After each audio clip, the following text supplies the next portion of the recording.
aparte de Bob Brett, con quien iniciaste, digamos, el profesionalismo, Colón Núñez, Pato Rodríguez, ¿qué tal ese trabajo con ellos, ¿no? ¿Qué esas experiencias que tuviste como entrenadores?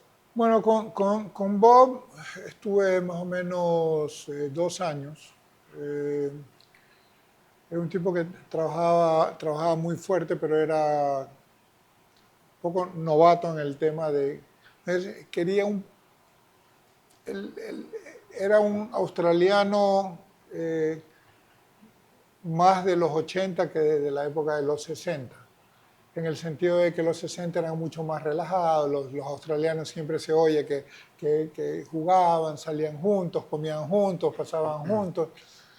Bob era mucho más fuerte y quizás chocó un poco la mentalidad de él con la mentalidad de un chico de 18 años que, que no sabía qué quería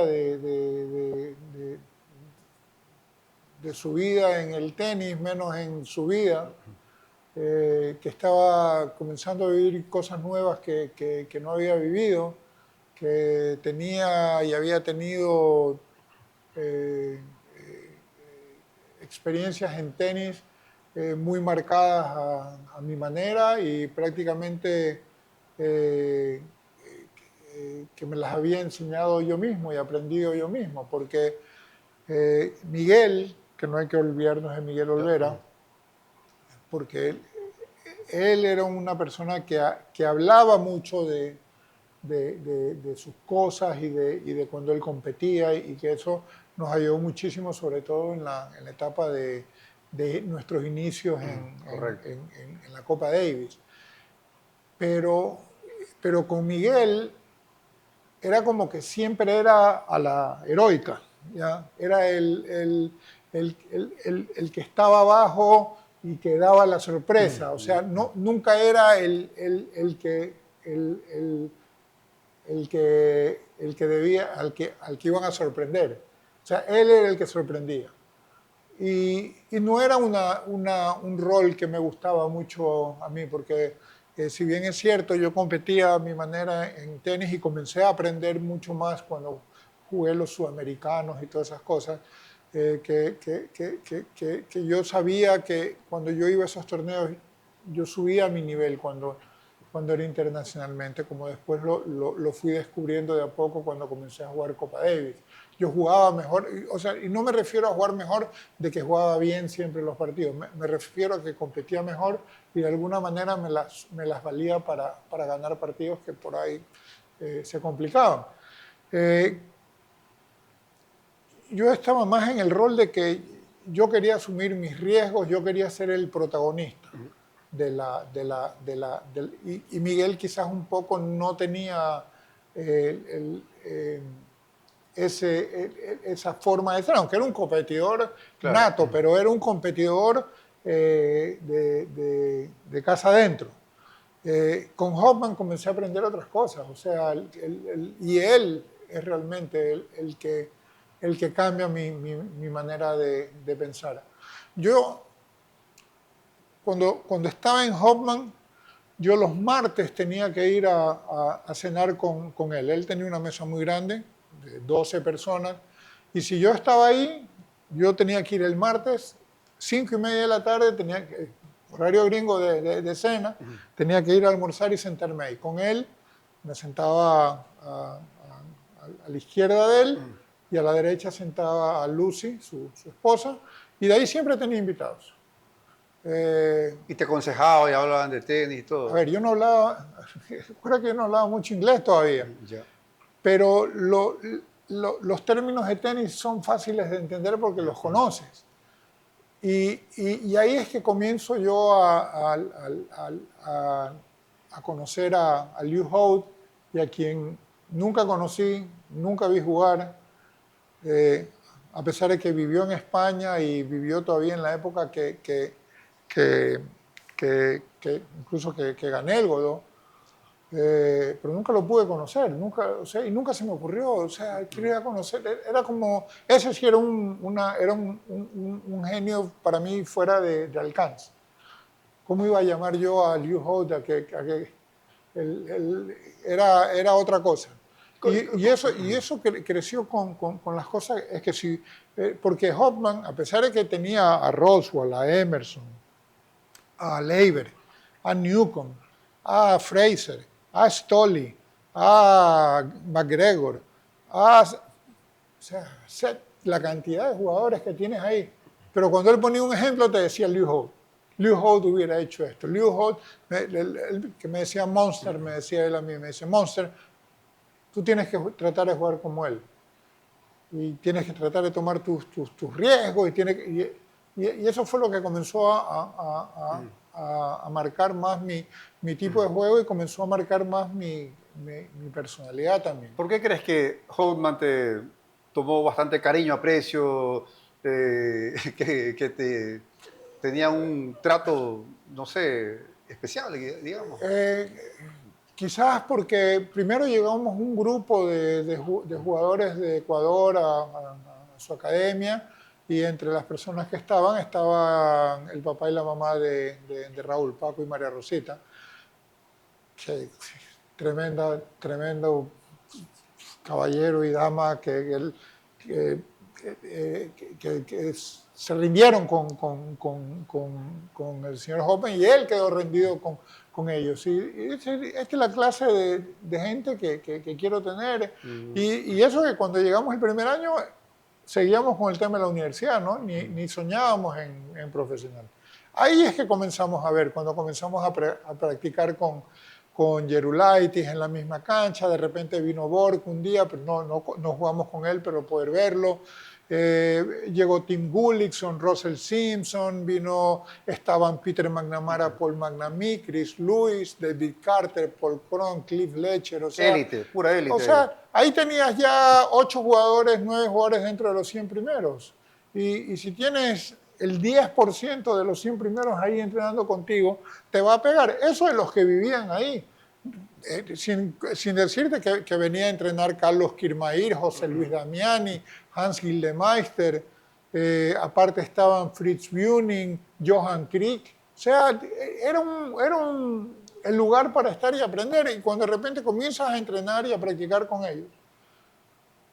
Y tenía yo esa que los podía admirar, mas no los respetaba tanto, y de repente consideraba que con mi juego yo hacía daño, de a poco comienzas a crecer, porque, como te digo, yo nunca tuve miedo a arriesgar. El arriesgar me daba más satisfacciones que no hacerlo. Así que, ¿por qué no? Era la manera de buscar crecer. Y quizás él vio en mí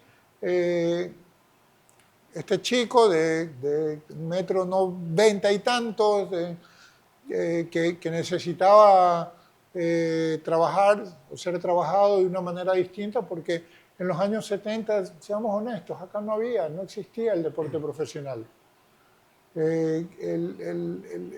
Sí, Jorge y Mariucci entrenaban 10 horas al día en la piscina, pero no existía el tema de ir al gimnasio, de hacer pesas. Había el concepto erróneo de que hacer pesas te afectaba, y sigue existiendo de alguna manera ese concepto. Entonces, cuando comienzas a entender cosas nuevas y a aprender cosas nuevas, comienzas a seguirlas. Entonces, acá los sabios y conocedores del deporte de acá, que al gimnasio sabían que había un gimnasio arriba del tenis porque sabían que estaba allá arriba, pero no tenían ni idea de lo que pasaba. O sea, a mí me tocó aprender y trabajar cosas que yo nunca había podido trabajar aquí. Ahí es cuando me uno yo con el profe Campaña. Cuando regreso, la primera venida de Estados Unidos es cuando me junto con el profe Campaña. Y desde ahí tuvimos una relación increíble con Justo de tantos años, que si hubiera sido hoy en día, o sea, Justo yo me lo hubiera llevado a viajar conmigo lo hubiera dejado al entrenador de repente descansando y trabajar, aprender a trabajar Claro. una parte. O sea, son cosas pero que uno no sabe y que fue trabajando con los años y aprendiendo con el tiempo, pero aprendiendo con el tiempo y cuando no tienes el conocimiento de causa es difícil porque siempre vas a arriesgar, siempre vas a hacer algo distinto. Y aquí el arriesgar es diferente porque no sabes si te puede hacer bien. Necesitas el conocimiento de la gente para poder seguir adelante.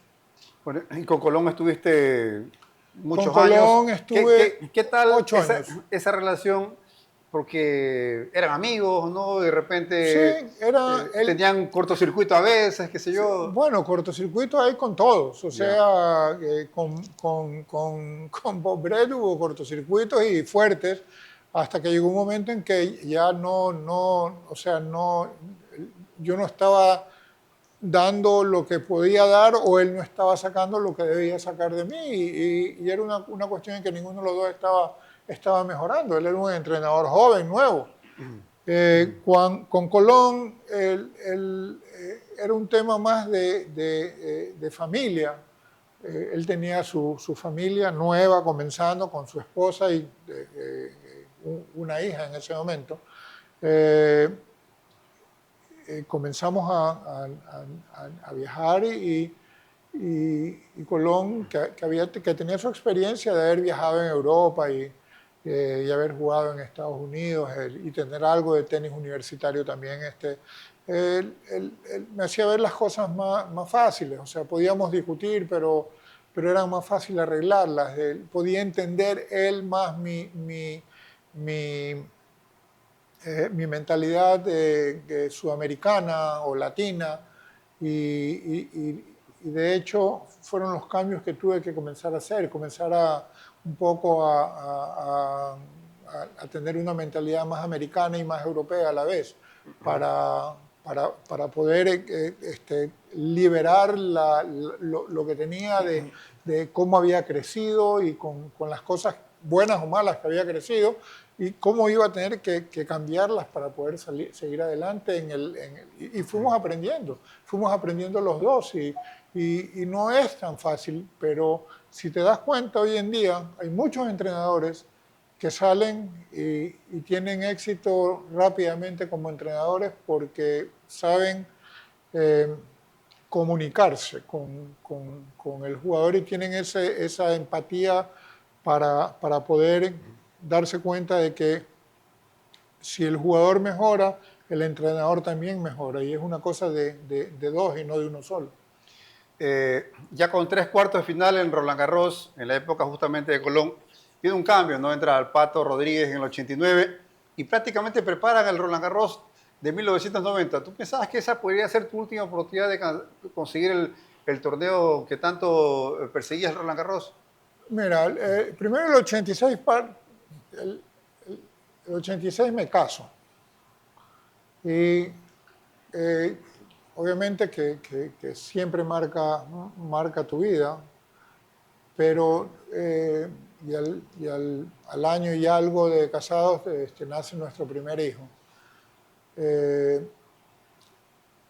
Y nosotros decidimos que íbamos a viajar, íbamos a hacer una familia de tenis, que no era una cosa común. Nadie, al hijo de Connors lo veía de vez en nunca. O sea, claro, ellos tenían también su facilidad de estar en sus propios lugares, pero, por ejemplo, hasta ahora conocí a las hijas de Anastasia, por ejemplo. Hasta ahora, y Anastasia ya va para 80 años.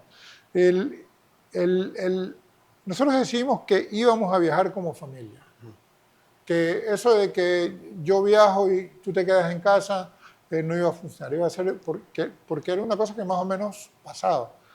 Y comenzamos a eso. Y se formó un grupo al principio con Colón y su esposa, este grupo que se unía a la gente que trabajaba la parte física en Clearwater, donde vivíamos, con los rehabilitadores de la zona, con los preparadores físicos de la zona, con los psicólogos de la zona, y comenzamos a hacer nuestro grupo y nuestra forma de hacer, y eso nos llevó adelante. Cuando entra el Pato, la separación con Colón no fue fácil. O sea, teníamos 8 años, no era una cosa fácil. Y Colón siempre me decía, tú tienes un gran slam en tu cartuchera, me decía. Tú tienes un gran slam, siempre me lo decía, siempre me lo decía. Y faltaba algo para seguir. Ese apoyo vino de una vez que nació Juan Andrés y que nos pudimos regularizar como viajando de esa manera. El 88 fue un mal año en lo deportivo, pero un excelente año en lo personal. El 89 tenía mis dudas de qué quería hacer y Dick Dell, que era mi agente, yo había dejado de viajar con Colón ya el 89, quería viajar solo, como lo hice siempre en Asia, cuando me iba a jugar los torneos en Japón, en Hong Kong, en Taiwán, me iba solo. Dije, quiero viajar solo un poco ahora y vemos qué pasa. Y pierdo con Lasek en el French, en Roland Garros, y el Pato, y me llama Dick, me dice, tenemos que hacer algo, me dice, que tienes que buscar un entrenador, y me dio 3 alternativas de entrenadores. He hablado con Tito Vázquez, he hablado con Tomás Koch y he hablado con el Pato Rodríguez. Ninguno de los 3 estaban con compromisos mayores. Tomás sí. Y Tomás un poco quería que era mi primera elección, porque Tito no, porque Tito es una excelente persona, pero yo soy, mi personalidad es muy diferente a lo de los argentinos y iba a chocar y no necesitaba a alguien para chocar, necesitaba a alguien que me lleve para adelante. Tomás podía hacerlo porque yo había hablado con él, pero él no podía porque estaba trabajando para la Federación Alemana de Tenis y estaba complicado, y quedó el Pato. Y el Pato lo llamamos y vino. Tuvimos me fui a casa a ver a Clearwater, a descansar. Me iba a salir de Wimbledon porque quería retomar y volver en el verano con las canchas de cemento en Estados Unidos. Y me llama Dick y me dice, mira, tienes reunión con Pato 4 días antes de que empiece Wimbledon. No, que no voy, no, ya te tienes que ir a Wimbledon, ya no te puedes salir, que sí, que no, que te pueden multar y que capaz que si te multan te puedes quedar. Me fui a Wimbledon solo. El día que me reuní con el Pato, la verdad es que todo comenzó a fluir de una manera positiva, me gustó. Jugué Wimbledon y nos fuimos enseguida a entrenar a Florida. 2 semanas estuvimos entrenando ahí estaba también para entrenar Ramesh Krishnan, estaba Jimmy Brown, Bruno Orezar, así que entrenamos. Y a la semana juego Boston y termino ganando Boston, que le ganó ¿qué te digo? Vilander, Agassi, Haite. Y de repente de nuevo encontré el gusto por ganar, que lo había perdido un poco. Y de repente me sentí que era parte de eso y que me estaba dejando atosigar por la idea de que ya tenía 29 años y que ya el retiro era cercano. Bueno, después gané Barcelona y el resto es historia con el Pato. Y con el Pato no fue bien, estuvimos 89, 90 y parte del 91. Fueron 2 años y medio buenos que tuvimos buenos resultados y luego ya pues... Año 1990, arrancas, ya lo decías, ¿no? con el Pato, ya con nuevos bríos, final en Filadelfia con Sampras, después ganas Barcelona, Madrid, y llegas a semifinal en Roma, jugando un gran tenis. Ya la televisión acá nos transmitía más partidos, o sea, se podía ver a Andrés Gómez jugar. Es más, yo tengo algunos VHS grabados ahí de Roma, ¿no? Y llega Roland Garros. ¿Cómo llega hasta Roland Garros ese 90, aparte de los partidos, del ánimo? ¿Cómo estuvo? Aparte, el año comenzó, el 90 comenzó temprano, bien temprano, porque juego mi primer abierto de Australia a los 30, Recién. a los 29, casi 30 años, mi primer abierto de Australia. El único que ese y el año siguiente que jugué, dos abiertos de Australia, que hoy estoy arrepentido de no haber ido antes, a pesar de que de todas las cosas, todas las razones por las que no fui, que eran válidas en ese momento, son inválidas después, pero es difícil Claro, poder hay que saber decidir cosas. qué decir. Pero eh, hubieron,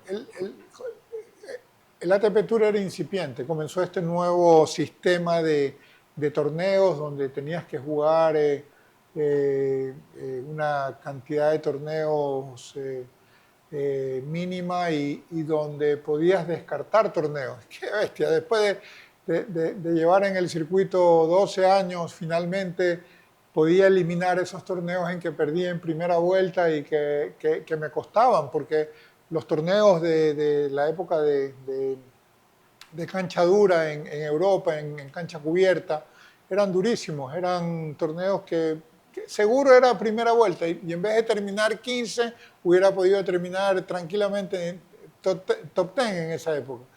Eh, y los comenzamos a usar de esa manera. Sentía el peso de los 30 años, cuando te hablaban de jugadores de más de 30 que habían ganado Grand Slams, se había que remontarse a Andrés Jimeno, que coincidentalmente había ganado Roland Garros cuando tenía 34 años. Y Andrés, eso era una buena cantidad de años antes, casi 30 años antes. Entonces, te hacían sentir los 30 años. Ya McEnroe también ya, es más, McEnroe no volvió a ganar un Grand Slam después de los 26, 27. Borg ya se había retirado. Lendl no, lo mismo. Connors igual. No había eso ahí. Y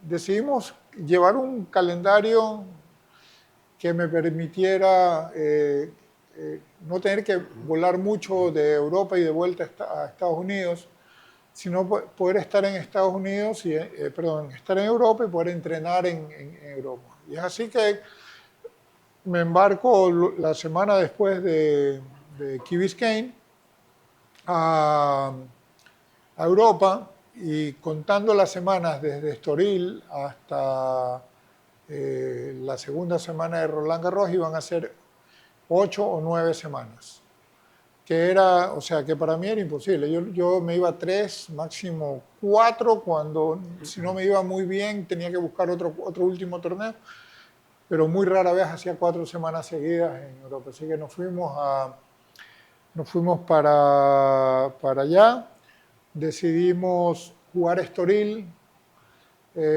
para acostumbrarnos al cambio de hora, Estoril era una ciudad donde en mayo o en abril llovía siempre, era imposible entrenar. Terminé en aquel famoso viaje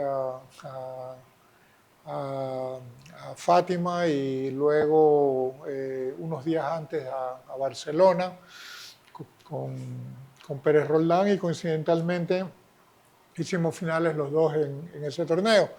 Luego vino, había una semana de por medio y venía Monte Carlo y luego una semana de por medio y venía Hamburgo.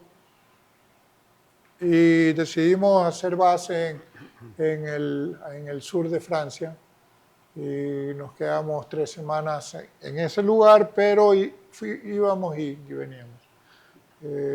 Ya cuando llegamos a Roma ya empacamos todo, nos fuimos a Roland Garros. Ahora había una semana antes, que era la primera vez que había una semana de por medio.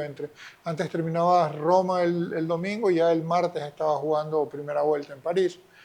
Jugué una exhibición en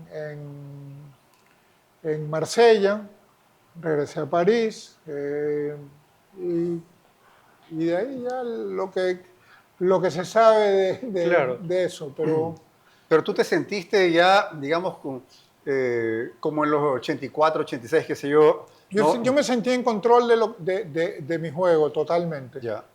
Sentía que podía acelerar cuando quería acelerar, o sentía que cuando quería aguantar podía aguantar, que estaba en ir y regulando mi estado físico para llegar a París en la mejor forma.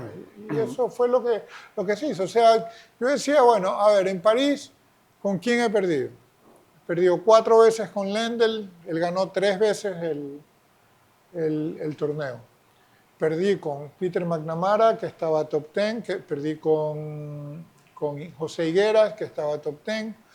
Perdí con Henri Leconte, que si bien es cierto, ese año no estuvo top 10, era un tipo que subía y bajaba todos los años. Perdí con Jacob Lasek, que estuvo top 10 ese año después. Perdí con Borg. Mi peor derrota fue con Ronald Agenor, que era top 30 en el mundo en ese momento. O sea, es más, si usaran las siembras que se usan ahora, que hasta el 32 hay 32 cabezas de serie, ni siquiera me hubiera tocado jugar en segunda ronda con Agenor, sino que me hubiera tocado jugar en tercera ronda con Agenor. Hay una mayor protección a los jugadores de arriba hoy en día de Claro. lo que había antes. ¿Sí? Entonces yo decía, a ver, yo realmente eh, nunca he jugado mal. Eh, he perdido porque me ha tocado perder, pero nada más. Entonces, no está Lendl acá.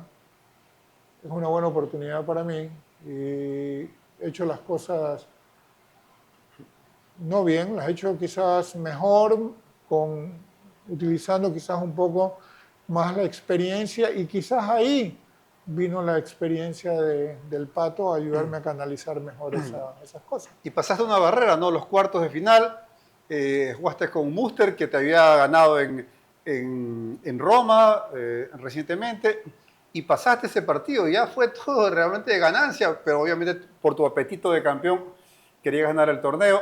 Ya tu familia, parte de tu familia había ido a París, había un puñado de ecuatorianos allí, transmisión en vivo, ¿no? Los medios de Ecuador entusiasmados, era el Mundial Italia 90. Pero bueno, pues ese partido con Agassi, ¿cómo lo afrontaste? ¿Cómo lo tomaste ese día? Yo, a ver, que iban ecuatorianos, ya estaba acostumbrado a eso. En Nueva York era seguido, en Roma había muchos ecuatorianos, en Hamburgo había muchos Ya ecuatorianos. ves. Bueno, pues Madrid y Barcelona ni se Sí. diga. Miami, muchos ecuatorianos. Sí, ya estaba acostumbrado a eso. El Mundial, ahí estaba. Esté yo en finales o no, el Mundial iba a estar ahí. Televisión, ni supe que hubo, sino hasta y los diarios. Cuando le cuentas a la gente que yo las noticias de allá las recibía cuando algún ecuatoriano o algún embajador me iba llevando periódicos para leer, era que leía las noticias de la semana anterior, pero ni leía mucho. Estabas tú en tu mundo entonces. Iba más a los deportes, a ver qué había de deportes en Ecuador, porque en esa época los diarios eran políticos y deportivos, o sea, tenía casi la misma cantidad de páginas el uno y el otro. Y no era solamente ahí, mi mundo siempre fue allá. Eh, lo que pasaba acá estaba acá, y me enteraba las veces que hablaba con casa, pero todo era muy de hablar las buenas noticias, las cosas O buenas, las sea, cosas que ese día sucedían. domingo 10 de junio hiciste la rutina Lo normal. mismo, lo mismo. Es más, yo no vi mis hermanos, mi hermano Antonio, Ana Maricasa, Pepe Hidalgo y Javier Hidalgo, Gabriel Gómez. ellos llegaron en la mañana, o sea, cuando yo fui a desayunar, ellos ya estaban en el hotel, ellos ya estaban acomodados. Lo único que les dije, no, yo no, Juan, que van a venir, sí, ya perfecto, hablen con el Pato y arréglense con el Pato, él les da los tickets y todo. Yo desayunaba solo porque el Pato llegaba a su casa. La nena, mi esposa, se quedaba arriba con Juan Andrés. Yo bajaba normal al lobby del hotel, compraba mi USA Today para seguir los deportes americanos. Eh, y nada, subí, mi maleta lista al club, entrené, entré a la cancha. Cuando miré al palco de jugadores, vi que ahí estaban, una subida de cabeza, aquí estamos, y listo, y vamos a lo que hay que hacer. El match point, el saque abierto y derecha paralela y el título. Sí, o sea, a veces es difícil decir qué estaba pensando en ese momento. A veces quiero creer que mi concentración y mi enfoque, porque yo me sentía en una zona diferente, no estaba en una zona normal, una zona que la había sentido en algunos partidos a momentos, pero acá era otra cosa. No recuerdo, no recuerdo. No recuerdo muchas cosas, no recuerdo el alrededor, no recuerdo muchos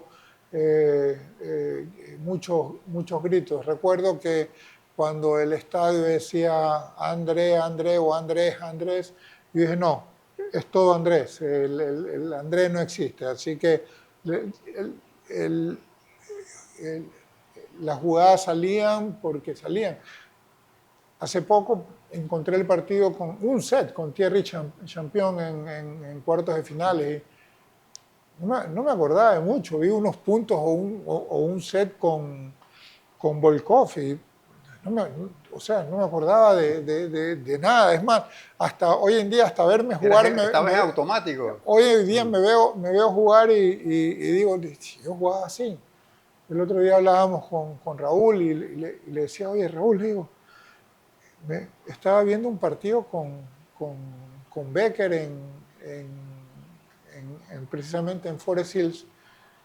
Le digo, si yo jugaba parado yo tenía en mi cabeza que yo jugaba a 1,5 metros atrás de la línea. O sea, ya ni me acuerdo cómo jugaba realmente. O sea, ya lo que queda es simplemente las visiones de lo que alcanzo a ver. Y la verdad es que toda mi vida alrededor del tenis ha sido una cosa así, ha sido un diario aprender de situaciones nuevas. Y sigue siendo, o sea, hoy de otra manera, pero sigo aprendiendo cosas. Y bueno, y la entrega del trofeo, ¿no? De parte de los mosqueteros, que tú, me imagino que alguna vez viste en las revistas, ¿no? Ellos, y dedicaste el trofeo a tu país. Y bueno,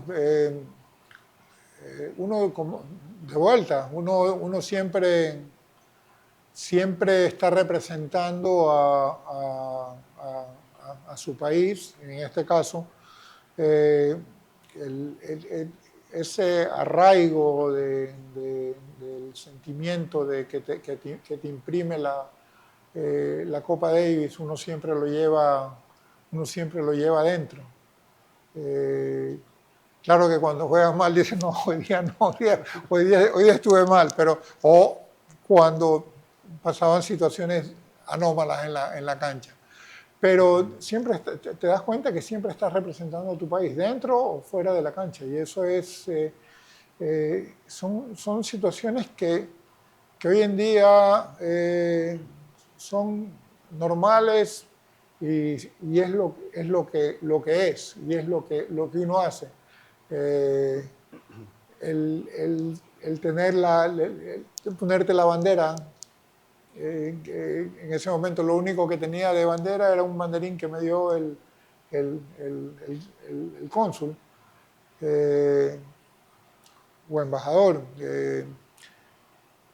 Y son cosas que uno las lleva adentro y que uno dice, bueno, si hay cosas que uno dice quiero hacer y pudiste hacerlas y eres espontáneo en ese momento porque no están preparadas, simplemente salen. O sea, eh, uno de chico dice, sí, gracias, soy el campeón de Roland Garros y- y hasta ahí llegó. O sea, en ese momento la emoción te llena, te embarga, te sobrepasa y simplemente sale quien uno es. Ya para ir cerrando, eh, las cosas buenas que te deja el tenis ya a estas alturas de tu vida, que tú dices, no, tanto tiempo, no, en todas tus etapas, ¿qué es lo que dejó el tenis, está dejando el tenis para ti? Amigos, eh, recuerdos eh, que, que quizás, como con, con Raúl hablamos mucho. Me dice, tú deberías hablar más, tú no hablas más. Y le digo, bueno, yo no hablo porque no me preguntan. Si me preguntaran, o sea, yo no soy de ir y comenzar a hablar y yo hice Como esto, Raúl. yo gané esto, cada quien tiene su forma de querer expresar. Eh, a mí me corre un poquito el comenzar a hablar de las cosas que he logrado. Me gusta más hablar de por qué se lograron y por qué se ayudaron y siguen ayudando a que el deporte siga creciendo.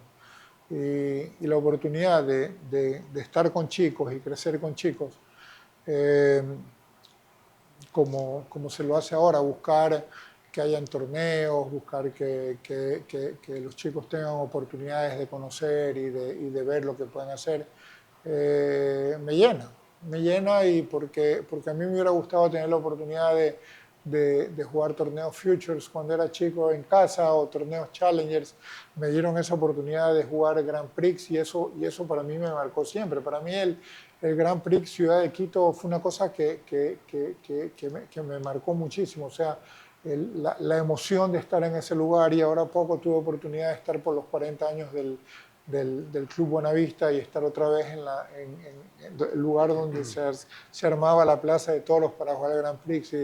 Me recordaban de que tenía 19 años la primera vez que se hizo y ser parte de eso es ser parte de la historia de este deporte. Y cuando dice,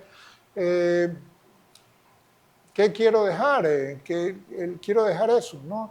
No que el campeón de esto, de aquí o de allá, eso viene con, es qué haces después de lograr eso.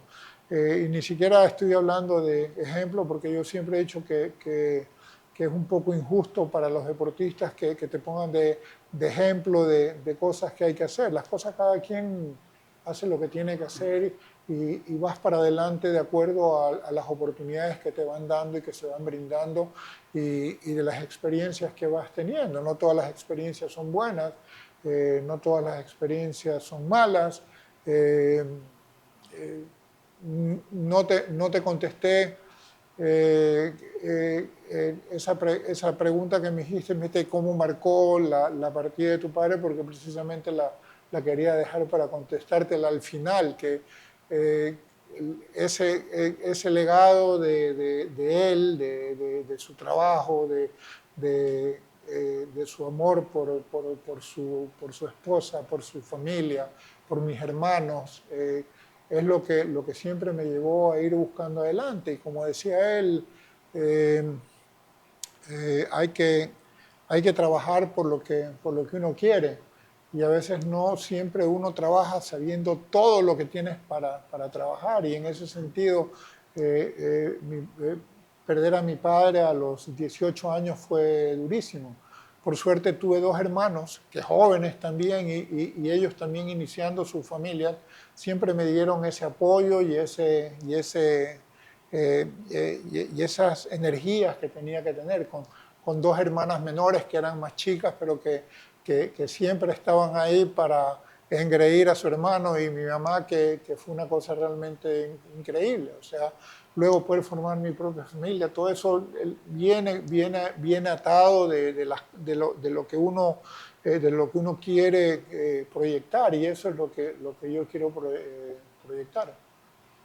Tú has dado mucho, Andrés, para el deporte y para el país, porque después ganaste Roland Garros, el presidente Rodrigo Borja te recibió ahí y todo el país siguió. Por ejemplo, en mi caso, ya lo he dicho, yo empecé a sentir la pasión por el tenis en los 80, cuando veía que Andrés ganó Roma por primera vez en el 82, 84. Bueno, pues, entonces marcaste a muchas personas, ¿no?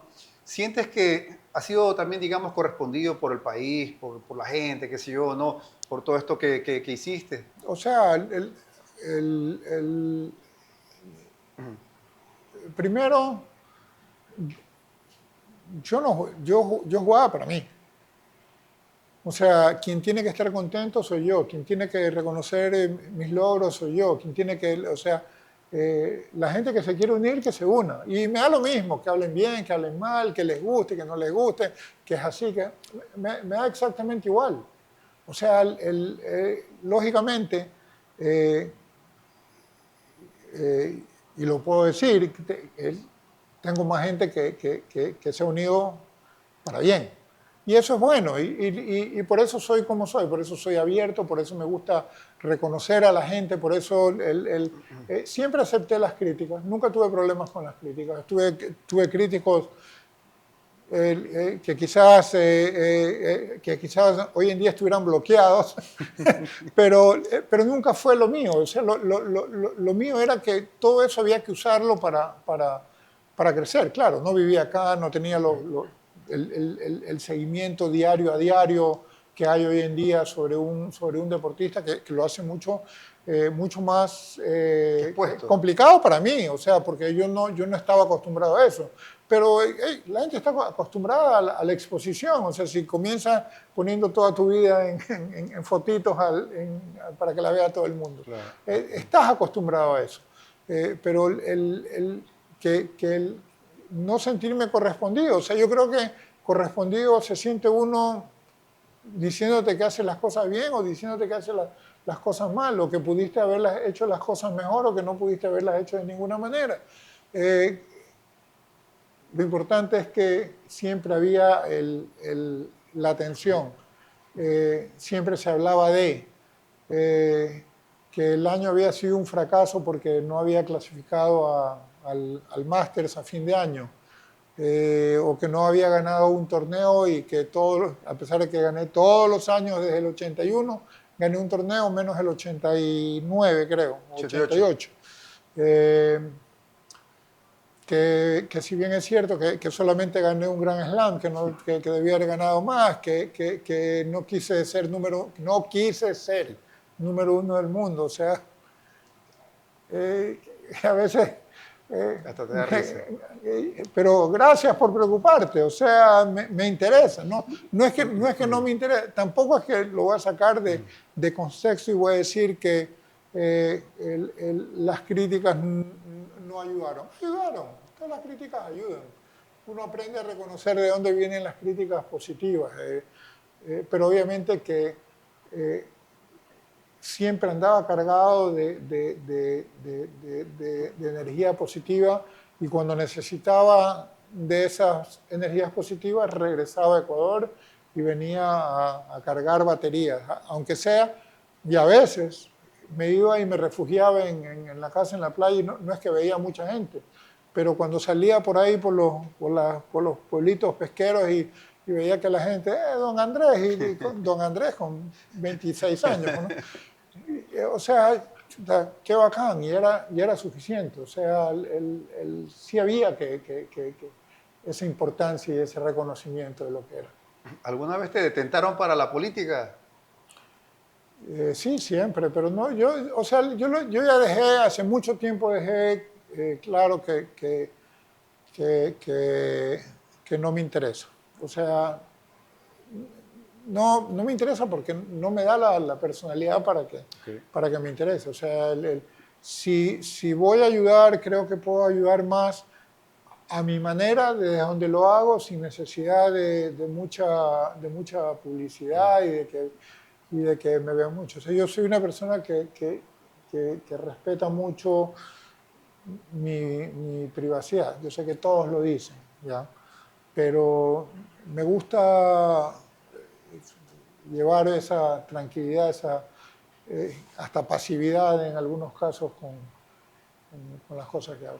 Y Andrés, bueno, apoya al tenis ecuatoriano organizando su torneo, especialmente el Go Week, que tiene ya muchos años, que es una manera también de ayudar a los chicos. Andrés, finalmente tu mensaje para los chicos, ¿no? Para los que están iniciando, para los que están en competencia, ¿cuál sería tu mensaje? No, el tenis es un deporte de vida y de por vida. Comenzarlo a jugar desde pequeño es una cosa que ayuda mucho, te da responsabilidad, te da sentido eh, de conocerte. Al ser un deporte individual, te da la oportunidad de conocer otras personas y relacionarte con todo tipo de personas. Si las cosas van bien, comienzas a competir, comienzas a conocerte aún más de cómo puedes ser en la competencia y qué tan rápido puedes adaptarte a los buenos momentos, a los malos momentos y a revertir situaciones. Si sigue la cosa bien, comienzas a viajar y comienzas a conocer tu país, comienzas a conocer tu, tu- tu- tu- tu- tu- tu- tu mundo y comienzas a expandir esos conocimientos. Y si las cosas se dan aún más, te da la oportunidad de querer devolver las cosas que has recibido de este deporte tan increíble. Hemos tenido aquí a Andrés Gómez Santos. Gracias, Andrés, por tu tiempo, como siempre. Y qué bueno compartir tus vivencias, tu experiencia con todo el público que te sigue y que te quiere, no solamente en Ecuador, sino también en Sudamérica y en el mundo general. Muchas gracias, Andrés. Gracias, Kenny.